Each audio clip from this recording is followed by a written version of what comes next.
राधे राधे दोस्तों। हर हर महादेव। जय श्री कृष्णा। कैसे हैं आप सब लोग? आई होप आप सभी लोग स्वस्थ होंगे, मस्त होंगे। दोस्तों, अपने घर में, पूजा घर में ये दो मूर्तियां एक साथ भूल कर भी कभी भी नहीं रखना चाहिए, नहीं तो आपको भयंकर वास्तु दोष लग जाएगा, जिससे शायद ही निवारण हो पाए।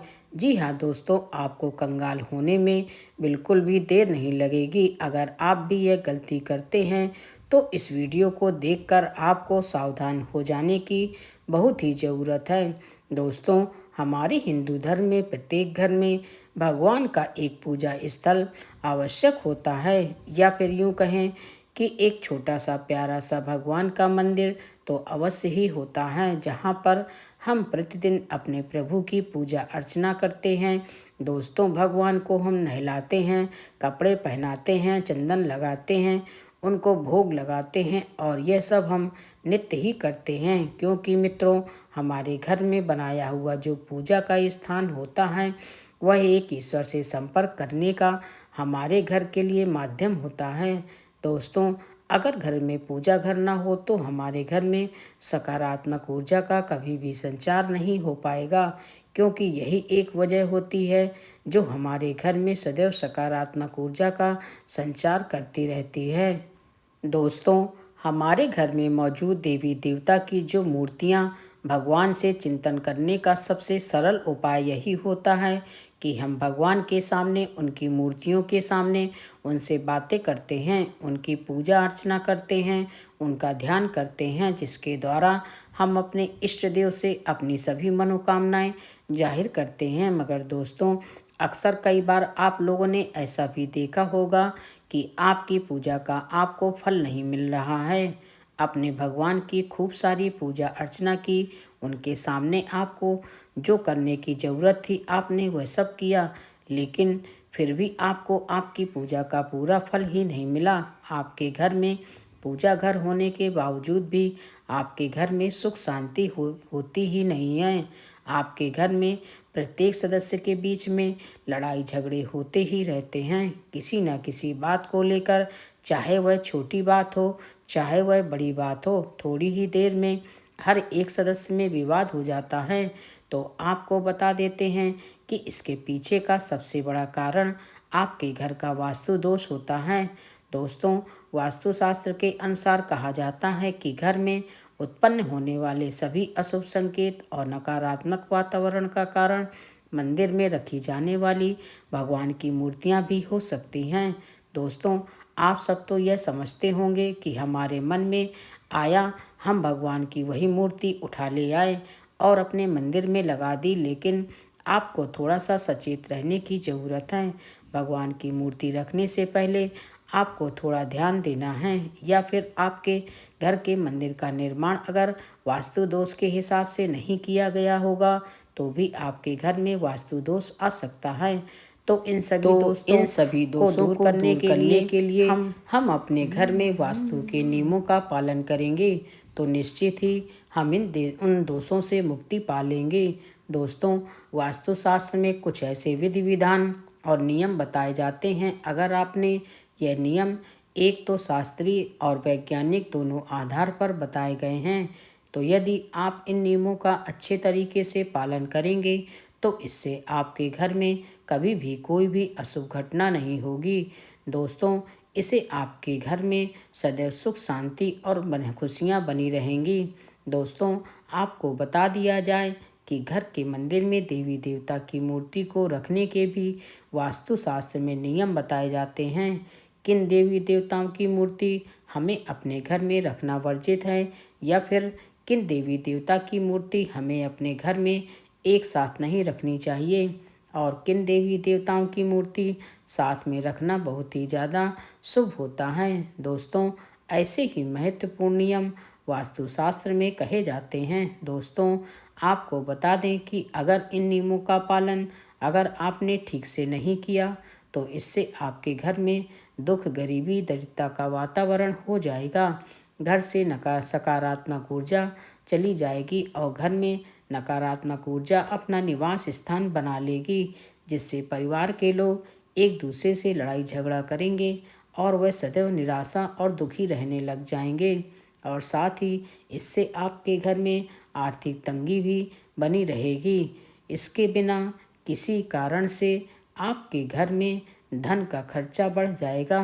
दोस्तों, बहुत ज़्यादा परिश्रम करने के बाद भी आपको किसी भी तरह की सफलता नहीं मिलेगी। ऐसी बहुत सी परेशानियां वास्तु दोस्त के कारण हमारे घर में जन्म ले लेती हैं। तो दोस्तों, ऐसा ना हो इसके लिए हम जान लेते हैं कि वास्तुशास्त्र के हिसाब से हमें घर के मंदिर में आखिर में किन किन देवी देवताओं की मूर्तियां रखनी चाहिए और किन किन देवी देवताओं की मूर्तियां भूल कर भी नहीं रखनी चाहिए।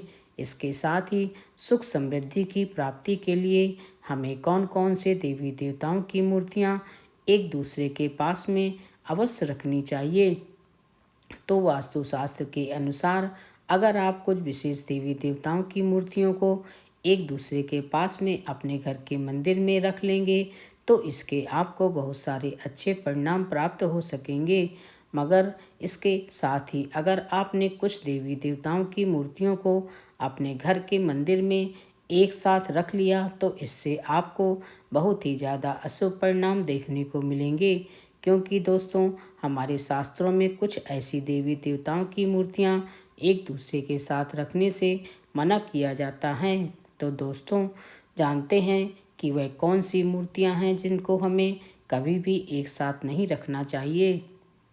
तो दोस्तों, वीडियो में आगे बढ़ने से पहले आप सभी से हाथ जोड़कर निवेदन है कि वीडियो को लाइक करके, चैनल को सब्सक्राइब करके, पास वाली बेल आइकन को दबाकर इस वीडियो को अपने दोस्तों के पास ज़रूर शेयर कर देना और कमेंट बॉक्स में एक बार हर हर महादेव अवश्य लिखना।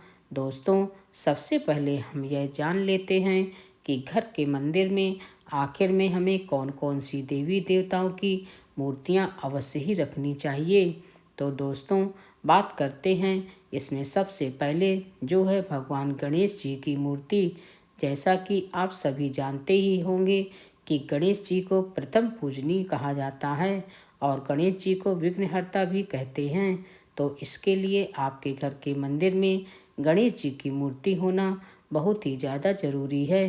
दोस्तों, आपको यह बात तो अवश्य ही जान लेनी चाहिए कि गणेश जी की तस्वीर पूजा घर में कभी भी एक से अधिक नहीं रखनी चाहिए।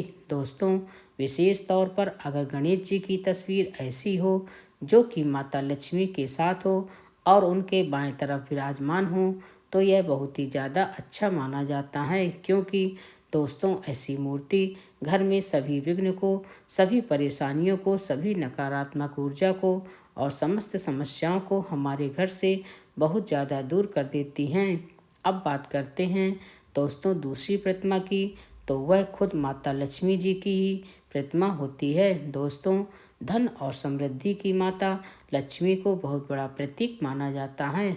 अगर आप चाहते हैं कि आपके घर में धन और सुख समृद्धि आती रहे तो आपको अपने घर के मंदिर में पूजा स्थल में माता लक्ष्मी की एक मूर्ति तस्वीर अवश्य ही रखनी चाहिए।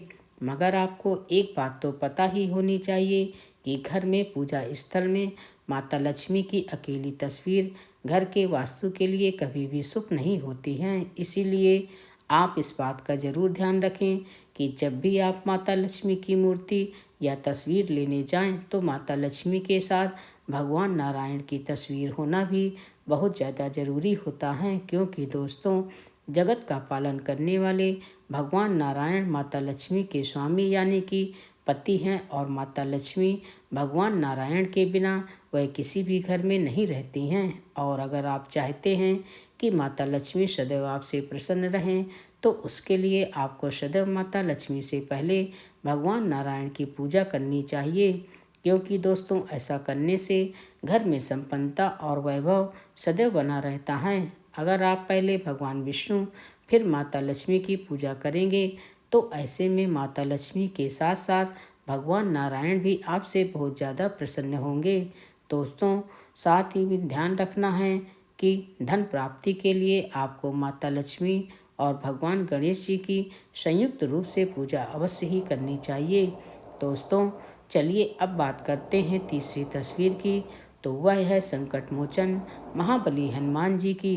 दोस्तों, प्रतिमा वस्तु की माने तो घर के मंदिर में हनुमान जी की एक मूर्ति या तस्वीर आपको जरूर रखनी चाहिए। घर के सभी वास्तु दोष, घर के लड़ाई झगड़ा सभी खत्म हो जाते हैं। और दोस्तों, इसके साथ ही घर पर अचानक ही अगर कोई संकट आने वाला होता है तो वह भी संकट मोचन महाबली हनुमान जी यानी कि बजरंग बली की कृपा से उनकी पूजा करने से हमारे घर में आने वाला संकट टल जाता है। दोस्तों, इसी के साथ ही आप इस बात का भी ध्यान रखें कि हनुमान जी की आपको हमेशा बैठी हुई मूर्ति की पूजा स्थल में तस्वीर लगानी चाहिए। इससे घर में सदैव सुख शांति और समृद्धि आती रहती है। दोस्तों, चलिए अब जानते हैं चौथी तस्वीर या मूर्ति के बारे में। दोस्तों, भगवान राम दरबार की तस्वीर आपको अपने घर में ज़रूर लगानी चाहिए। दोस्तों, अगर आप चाहते हैं कि घर में सभी के बीच में सदैव प्रेम और विश्वास एकदम से बना रहे और घर की सभी पारिवारिक जो लड़ाई झगड़ा है वह खत्म हो जाए, तो इसके लिए आपको भगवान राम दरबार वाली तस्वीर अवश्य ही लगानी चाहिए। तो यह मूर्तियां आपको पूजा घर में आवश्यक रूप से रखनी ही चाहिए। इसके अलावा आप जिस देवी देवता की पूजा करते हैं, जो आपके इष्ट देव हैं, उनको भी आप अपने घर के मंदिर में रख सकते हैं। दोस्तों, आपको एक बात का और विशेष रूप से ध्यान रखना है कि आपको कभी भी अपने पूर्वज की या अपने मृत माता पिता की या अपने गुरु की तस्वीर को कभी भी भगवान के मंदिर में नहीं लगाना है, क्योंकि दोस्तों ऐसा करने से हमें घोर पाप लगता है, क्योंकि हम तो एक इंसान हैं और वह भगवान हैं। अगर हम अपने पूर्वजों को भगवान के समान दर्जा देंगे तो यह गलत होगा। हाँ, हम यह नहीं कह रहे कि वह पूजनीय नहीं हैं। आपके परिवार वाले, आपके पूर्वज, आपकी अमृत माता पिता, गुरु सब पूजनीय हैं, लेकिन आपको उनकी तस्वीर को घर के मंदिर में नहीं बल्कि अपने घर के मंदिर से बाहर कहीं पर भी लगाएं। इसमें कोई दिक्कत नहीं है। तो दोस्तों, चलिए अब यह जान लेते हैं कि आखिर में घर के मंदिर में हमें किन देवी देवताओं की तस्वीर को कभी भी एक साथ में नहीं लगाना चाहिए। तो दोस्तों, आपको बता दें कि जिसकी पूजा घर में यह तस्वीर या मूर्ति एक साथ होती है, उसे घर में राजयोग बनता है।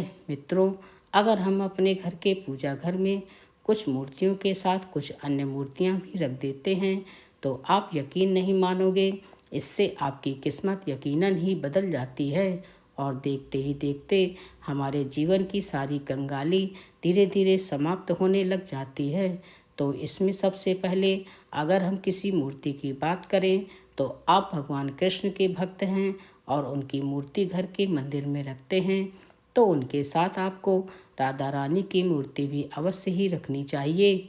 अगर आप देखो दोस्तों, भगवान श्री कृष्ण की लड्डू गोपाल के रूप में पूजा करते हैं, तो राधा रानी की मूर्ति रखो या ना रखो वह आपकी मर्जी है। लेकिन अगर आप भगवान कृष्ण जब बड़े रूप में थे, अगर आप उसी रूप में भगवान कृष्ण की मूर्ति अपने घर में रखते हैं, तो उनके साथ राधा रानी होना बहुत ही ज़्यादा ज़रूरी होता है। क्योंकि दोस्तों, कहा जाता है जहाँ पर राधा रानी होती हैं वहाँ पर भगवान श्री कृष्ण खुद ही चले आते हैं। दोस्तों, अगर हो सके तो आप भगवान श्री कृष्ण और राधा रानी की जुड़ी हुई मूर्ति ही खरीद कर लाएं और अपनी पूजा घर में रखें, क्योंकि यह मूर्ति जो है प्रेम की मूर्त होती है। और जिस घर में उनकी तस्वीर या मूर्ति लगी होती है, उस घर में पति पत्नी में, बाप बेटी में, माता पिता में या परिवार के किसी भी सदस्य में लड़ाई झगड़ा नहीं होता है।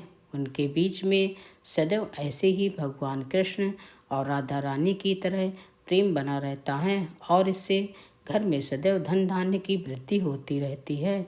अब बात करते हैं दोस्तों कि किन भगवान की मूर्ति या फिर तस्वीर हमें पूजा घर में कभी भी एक साथ में नहीं रखनी चाहिए। तो आपको बता दें कि पूजा घर में हमें कभी भी भगवान विष्णु और भगवान शंकर और भगवान ब्रह्मा देव की तस्वीर एक साथ भूलकर भी नहीं लगानी चाहिए। ना ही कभी इन तीनों देवताओं की एक साथ हमें पूजा करनी चाहिए। दोस्तों, इसके पीछे भी एक कारण है कि तीनों देवताओं की पूजा पद्धति से अलग अलग होनी चाहिए, क्योंकि भगवान नारायण की पूजा तुलसी पत्र के बिना अधूरी मानी जाती है। अगर आप भगवान नारायण की पूजा कर रहे हैं और अगर आपने उसी पूजा में तुलसी का पात्र नहीं रखा तो समझो वह पूजा पूरी नहीं होगी। और वहीं पर अगर देखा जाए तो भगवान भोलेनाथ पर कभी भी तुलसी का पत्ता भूल कर भी नहीं चढ़ाया जाता है। दोस्तों, शास्त्रों में बताया जाता है कि ब्रह्मदेव की पूजा करना घरों में वर्जित होता है। ब्रह्मदेव की पूजा करना हमारे घर में अश्वेत का प्रतीक होता है। आपने देखा होगा कि कभी भी किसी भी घर में ब्रह्मदेव की कभी पूजा नहीं होती है। तो इसीलिए अगर आपके घर में इन देवताओं की एक साथ प्रतिमा रखी है तो आप अपने घर से तुरंत ही उनको अलग कर दें। अगर आपको इन तीनों देवताओं की तस्वीर एक साथ अपने घर में लगा कर रखनी है तो आप घर के मंदिर से इन्हें हटा दें। इन देवी देवताओं की तस्वीर कभी भी भूल कर भी एक साथ नहीं लगानी चाहिए। तो दोस्तों, यह थी वह जानकारी जो आपको सदैव ध्यान रखनी चाहिए। यह बहुत ही महत्वपूर्ण जानकारी है। आपको YouTube पर कहीं पर भी जानकारी नहीं मिलेगी। अगर आपको यह जानकारी पसंद आई हो तो कमेंट बॉक्स में हर हर महादेव अवश्य लिख कर जाना। धन्यवाद।